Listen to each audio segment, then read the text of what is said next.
back, everybody, to the Deep Dive. It's good to be back.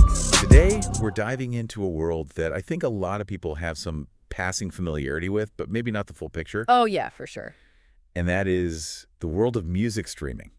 I mean, everybody streams music these days, so I think this is going to be really relevant to a lot of our listeners. Yeah, so we've got this article from AP News, and it's talking about a legal petition that Drake has filed against Universal Music Group, or UMG. Oh, UMG, yeah. And, of course, big shout-out to our sponsor for making all of this possible. OtisWho Network. OtisWho Network. Yeah, so this article's a little juicy. Drake is accusing UMG of basically manipulating streaming numbers to boost the popularity of a diss track that Kendrick Lamar aimed at him. Oh, wow. Yeah. So this is not just any old beef. Right. These are two of the biggest names in hip-hop. Yeah, and they've got a long history together. They do, actually. They were collaborators over a decade ago. Really? Yeah, but things kind of soured back in 2013. Things went south. So now it's like this whole legal battle is just a whole other level to this feud. Yeah, so this diss track, Not Like Us, that's at the heart of it all. Yeah, there's one lyric in particular that I think really fanned the flames. Oh, yeah. Lay it on us. It says, say Drake, I hear you like 'em young. Oof. You better not ever go to Cell Block 1. Wow. Okay, so yeah. What exactly is Drake saying UMG did to, like, inflate this song's popularity? So he's alleging that they used bots. Bots? Like those things that, like, retweet stuff automatically on Twitter. Okay. But in this case, they're streaming the song over and over again. Oh, wow. So it's like creating tons of fake listens. Fake listens. Yeah, to like. So it seems way more popular than it is. Yeah.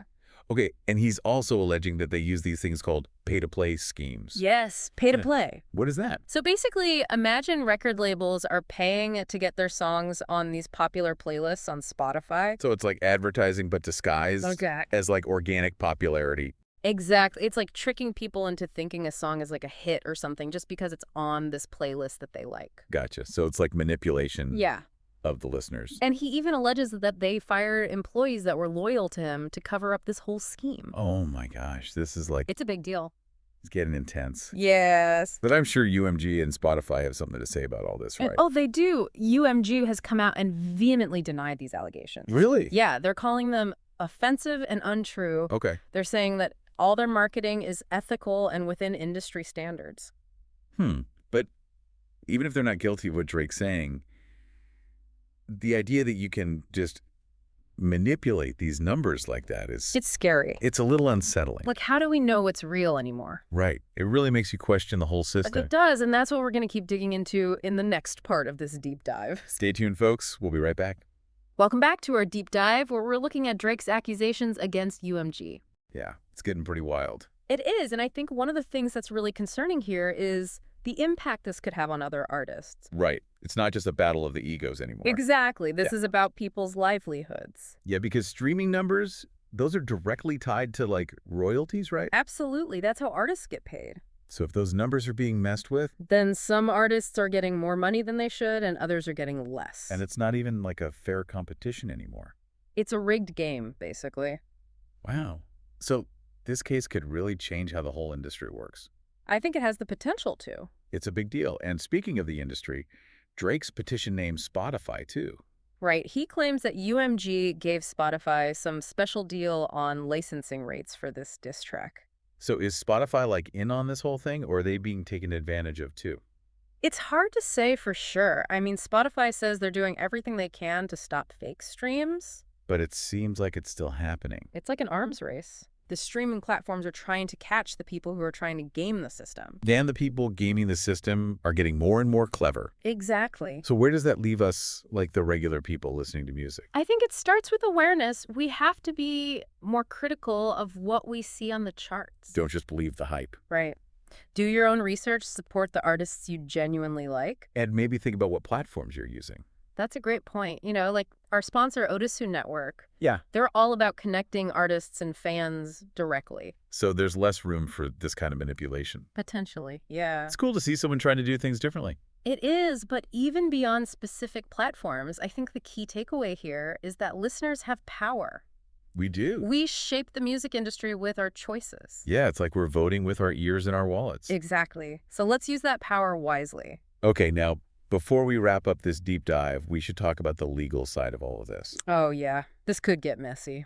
What could happen to UMG if they're found guilty of doing all this stuff? Well, they could face some pretty hefty fines. And what about Spotify? If it turns out they knew about this and did nothing, they could be in trouble too. So this whole case could have huge implications for the music industry. For sure, everyone's watching to see how this plays out. This is getting intense. Stay tuned for the final part of our deep dive, where we'll explore what this all means for the future of music.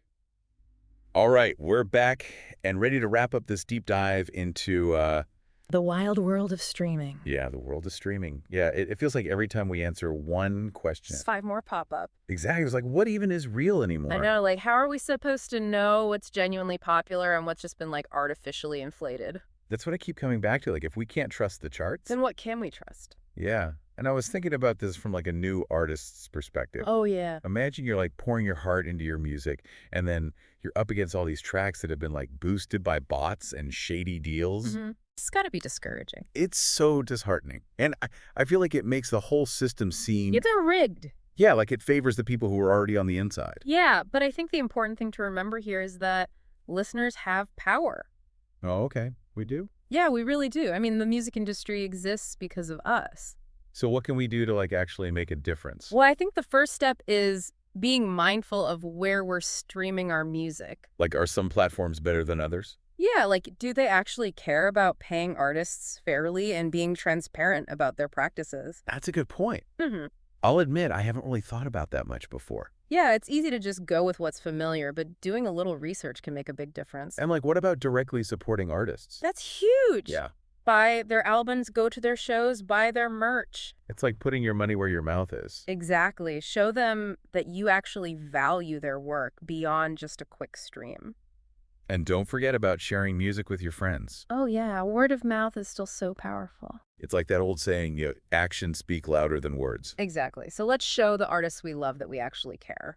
I love that. And, speaking of companies that are doing things differently, Oh, yeah. Our sponsor, OtisWho Network. they're all about cutting out the middleman, And creating a more direct connection between artists and fans. which hopefully leads to more transparency and less room for manipulation. Yeah, it's exciting to see them shaking things up. It is. And I think the big takeaway from all of this is that we as listeners, we have to be more than just passive consumers. Yeah, we have to be active participants. Yeah, we have to think critically. We have to ask questions. And we have to make informed choices. Absolutely, because at the end of the day, we're the ones who shape the music industry. And really any industry for that matter. That's true. Yeah. So let's use our power wisely.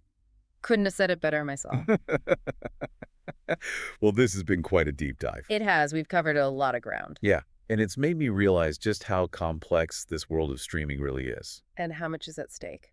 Yeah, so much more than just like who's at the top of the charts. Exactly. This is about the future of music. And the livelihoods of artists. And the power of listeners. That's a great note to end on. I think so. A huge thank you to OtisWho Network for supporting this deep dive and for working to make the music industry a better place. Absolutely. And all of you listening out there, keep asking questions, keep exploring, and keep supporting the music you love. Keep diving, everybody. We'll see you next time.